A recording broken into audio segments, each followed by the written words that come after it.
Welcome back. So let's talk a bit about bewitching. Okay.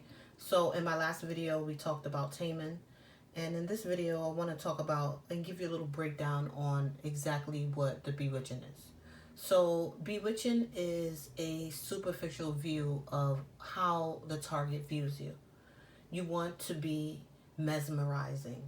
You want to enchant them. You want to seduce them.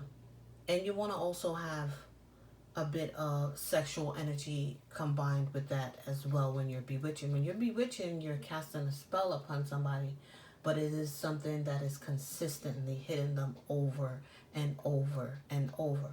I like to work a bewitching a bit different. See, a lot of people, they don't know how to work bewitching. They just buy the oils, the herbs, and they just think it's just all about lighting a candle. Bewitching is a bit different. When you're working a bewitching on somebody, I always tell you to have that scent on you. Wear the oil, do the bath, use the scrub. You're bewitching them. So there has to be something alluring about you. Besides the superficial view of what you want to be seen as, you want to have a scent over you to allure them, to draw them in, to keep them consistently not only stuck in a trance when they see you, but physically when you are not around anymore. You want them to also have that same energy.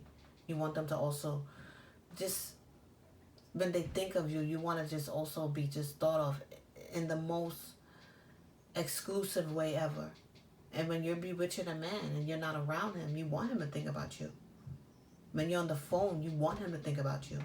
And when you're with him, you want that energy to connect so much that he cannot control himself. I like working with the witch. I like working with the pink devil.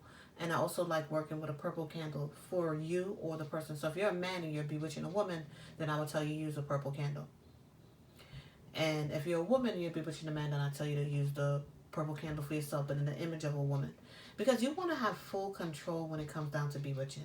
You don't want it just to be a moment of where, oh, I'm casting a spell on him and he's going to do this and he's going to do that. That becomes boring.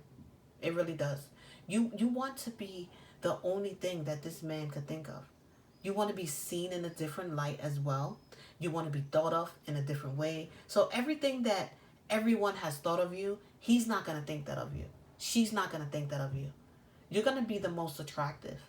You're going to be the most sexiest. You're going to be the most wanted and loved and needed when this person is not around you. And when you're around each other and you connect, so much fireworks are going to go off. Their mind is going to tell them, you got to be around her. You want her. You need her. It's going to be a strong force and connection. And a lot of people, they don't really know or understand how to work it. I would tell you to start off slow. I tell you start off with setting your lights. Go in slow. If you're more of a seasoned worker, then you can do something like this to really blow up and have full control and manipulation over the situation. Because let's be honest, there's different types of control.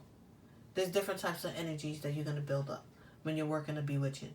But as you work on bewitching, there's going to be different types of energy that you are going to manipulate. Magic is manipulation, no matter what.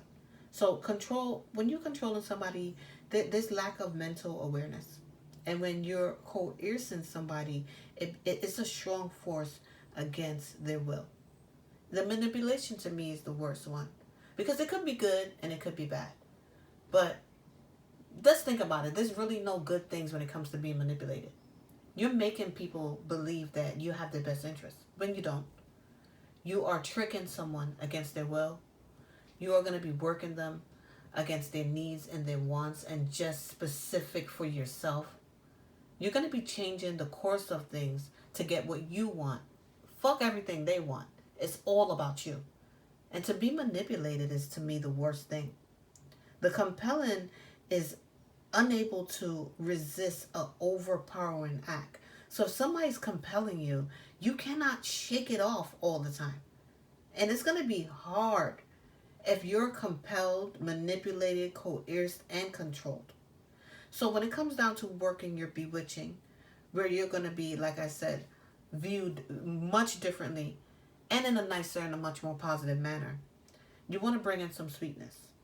You don't want to put everything too heavy on this person while working a bewitching and trying to change the course of things to benefit yourself. You'll work on a planetary day, or you can work during the waxing. You want to bring in something to help balance the stuff you're going to be doing.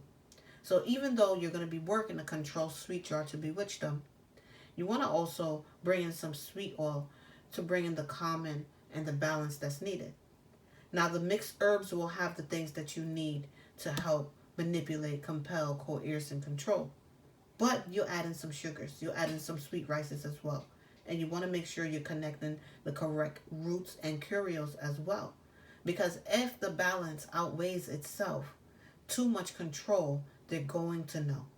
And you're going to be fucked over. And they're going to know that something is up. You don't want to go in too heavy with like calamus. Calamus is very strong. Very, very strong. Knotweed is good. Not grass, knotweed. And licorice is a sweeter control. So of course you'll want to have that. Add in some master roots, add in some Solomon seals. You'll add in the power roots. And whenever I talk about my power roots are very, very important for you to have. You're working them on your altar. These are your consistent roots that you're powering up through every single rituals. Nobody touches them. Nobody sees them. Nobody plays with your altar. When you're working with your power roots, you're going to be able to change and alter the decisions that certain people had before you came in. Certain wants and needs they intended to gain before you came in. Your power roots are going to give you a change in the course of action of things. Work with your spell candles on a regular basis. Every day. Purple, purple, purple, purple, purple. I would tell you also in the midst of working your bewitching bowl to place your bewitching candle, which is the purple one in the middle, inside the middle of the bowl, because you need to have a lot of your energy over people that you are bewitching. I would tell you as well, the pink witch, you work with her. You don't want her to be purple. You want her to be pink. And work with the pink devil. Every single day that you work your ritual and you are working to enchant someone and overpower them through the eyes, you want to have something to manipulate, which will definitely be the pink devil. He's going to come in and bring that lust. He's going to bring in the physique needed. Even if you're not the most sexually compelling thing that anyone has seen, like you don't even have to be the most sexiest thing, the most beautifulest thing. He will make sure that you're seen as one. You're going to work with the oils that are needed, bewitching, add in the sweet oil, and then you'll decide on what you need more of. And sometimes I would tell you not to go in too heavy and too strong with a control oil, because you don't necessarily want them to have lack of mental awareness when they're supposed to be viewing you in a different type of manner. It could be confusing, because if they're not really fully having the control over their own damn brain, you're not really going to be seen in the way that you want to be viewed as. You're not. It's going to be hard. And then it can ruin the ritual. It will ruin the spell. And I've seen situations where it will ruin this person completely. You will destroy someone's good brain, their goodwill, and their good energy, all to change the course of things, to view you in a manner in which no one would ever view you as. Because it's magic, of course. And then you ruin them and you destroy them. And it becomes hard for them to really change and get a good cleansing. So I want you to think about the next oil you're going to use. If you're going to use as I say, then you have to be really powerful. Because not everybody's going to listen to what you want. And if you're going to coerce them against their will and create a strong force, then you need somebody that's weak. And if you're going to manipulate, then you need to not give a fuck about what you're going to be doing. Because you can't feel sorry when you're manipulated. But if you want to control things sweetly and nicely, then you blend. It's a bewitching jar, a bewitching bowl, but you're going to use controlling elements and sweet elements, and you want to combine them all. And the last thing you're going to do is create a honey jar, and you're going to take, because you want the sexual energy as well, you're going to take your pubes hairs and shave them all off on the night of the new moon, and you're going to put them in there with honeycomb and a petition, and you're going to put bewitching herbs, and you're going to put sweet herbs in there and come to me herbs all blended together, and you're going to work that jar so that they could think of no one else but you. That petition is going to be strong as well. Sync the petition. So what you're going to do, you're going to have to sync the petition 100% to this person.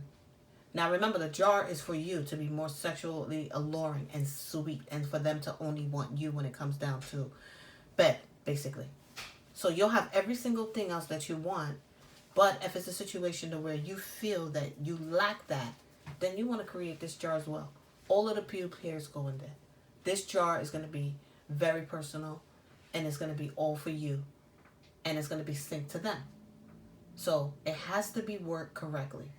And you have to make sure you're working it during the waxing moon. So directly from the new moon, after the stages of the new moon becomes a waxing. And you're going to work Come to Me All, Bewitching, and you're going to work it on a consistent and a regular basis. So now, not only are they going to view you differently, but when they touch you, it's going to be different. When you're together, it's going to be different.